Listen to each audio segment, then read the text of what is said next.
तुलसी की माला धारण करने के बाद लहसुन प्याज खा सकते हैं? कोशिश करें कि ना खाएं, पर खा रहे हैं तो कोई अपराध भी नहीं है। लहसुन प्याज खाना कोई बुरी बात नहीं है। हाँ, तामसी होता है, इसीलिए लोग लहसुन प्याज को इग्नोर करते हैं। जैसे हमारे यहाँ मतलब यहाँ गौरी गोपाल अन्न क्षेत्र चलता है ना, 3 से 4 हजार लोगों का भोजन यहाँ रोज बनता है, परंतु किसी भी दिन किसी भी प्रकार से लहसुन प्याज का उपयोग यहाँ के भोजन में नहीं किया जाता। क्यों? क्योंकि लहसुन प्याज तामसी होता है। वैसे तो आयुर्वेद में लहसुन को अमृत की उपाधि दी गई है, प्याज को अमृत की उपाधि दी गई। आप लहसुन प्याज खा सकते हैं, पर दवाई के तौर पर, है ना, दवाई के तौर पर। जैसे मैं अपनी बात बताऊं, जब बहुत गर्मी पड़ती है ना, जैसे मार्च खत्म होता है और अप्रैल शुरू होता है, तो मार्च अप्रैल के बीच में ना बहुत गर्मी की शुरुआत होती है। उस समय हमारी दादी, बड़ी माँ, नानी ये कहा करती है कि जेब में प्याज रख लो, थोड़ी सी प्याज जेब में रख लो तो लू नहीं लगती। ऐसा बड़ी माँ कहती है, माताएं कहती हैं कि बेटा प्याज जेब में रख लो, लू नहीं लगेगी।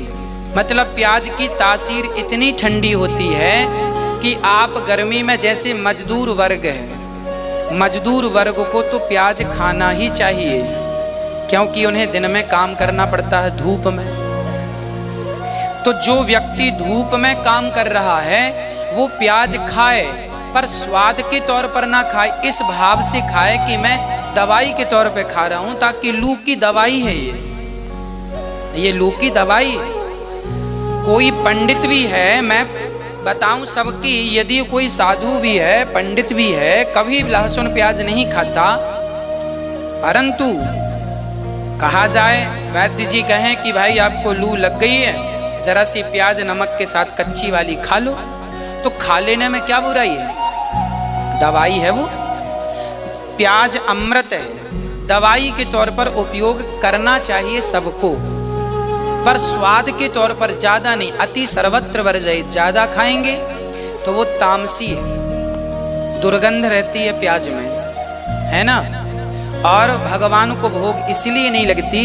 लहसुन प्याज की उत्पत्ति कहाँ से हुई वो भी मैं आपको विस्तार से समझा दूं, ताकि लहसुन प्याज का यह खटका आपका बार बार का समाप्त हो जाए।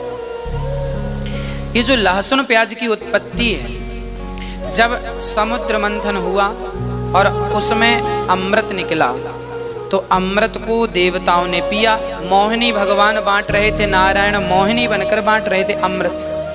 एक राक्षस ने अमृत को पी लिया धोखे से, नाम था राहु।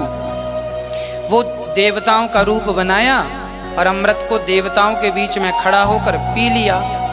अब जब भगवान को पता चला कि इसने अमृत पिया, तो तुरंत उसने अमृत पिया था कि कुछ बूंद अंदर गई, कुछ 2 बूंद उसके मुंह पे थी, और भगवान ने सुदर्शन से उसका सिर काट दिया। तो उसके गले से होती हुई वो बूंद जो पेट में जाने वाली थी, चूंकि गला कट जाने से पेट में इतनी स्पीड से भगवान ने सिर काट दिया कि पेट में ना जाकर वो अमृत की 2 बूंद जमीन पर गिर गई। अमृत की बूंद जमीन पर गिरने से 1 बूंद लहसुन हो गई, 1 बूंद से प्याज हो गई। एक्चुअली आयुर्वेद में इन्हें अमृत कहा गया है, दोनों को, लहसुन और प्याज को। परंतु चूंकि एक राक्षस के गले से गुजरी है तो ये झूठी है, इसीलिए ये भगवान को भोग नहीं लगती, क्योंकि ये एक राक्षस के गले की जूठन है। अमृत भले अमृत है वो, पर है तो राक्षस का जूठन, इसीलिए वो भगवान को भोग नहीं लगती। हाँ, पर अमृत है तो आप और हम दवाई के तौर पर ग्रहण कर सकते हैं, बुराई बिल्कुल नहीं है। आप तुलसी की माला पहने हैं तो भी लहसुन प्याज दवाई के तौर पर ग्रहण, बहुत सर्दी लग रही है तो आप एक काम करिए, जरा सा लहसुन भूंजिए आग में और भूंज करके बच्चों को खिला दीजिए।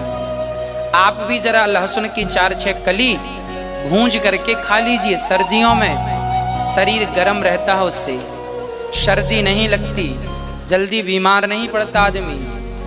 बच्चों को तो लहसुन सरसों के तेल में भूंज करके और देते हैं, है ना। सर्दियों में तो बच्चों को लहसुन की माला बना के मम्मी पहना देती है।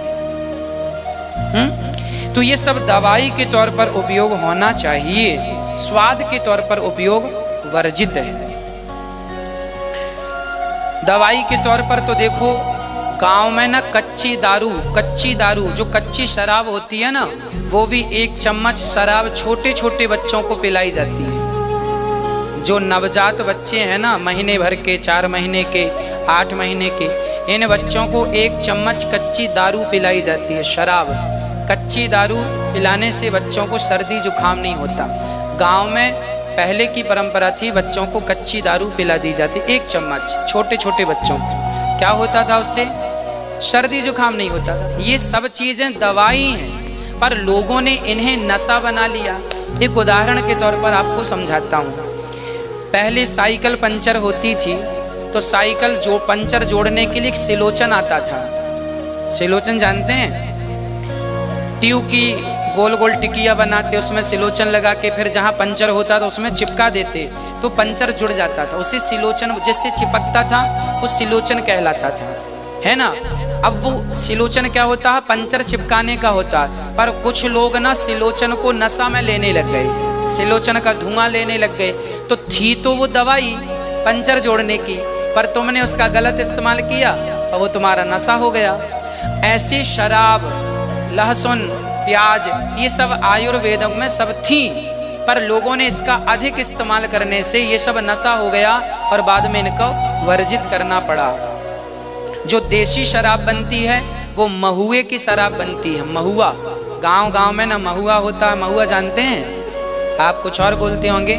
महुआ होता है, सर्दियों गर्मियों के टाइम पे वो गिरता है और फिर उसके सुखा के उसके भाप से जो शराब बनती है वह कच्ची दारू कहलाती है, और वह बच्चों को पिलाने से सर्दी जुकाम दूर होता है, पर वो नशे के तौर पर वर्जित है।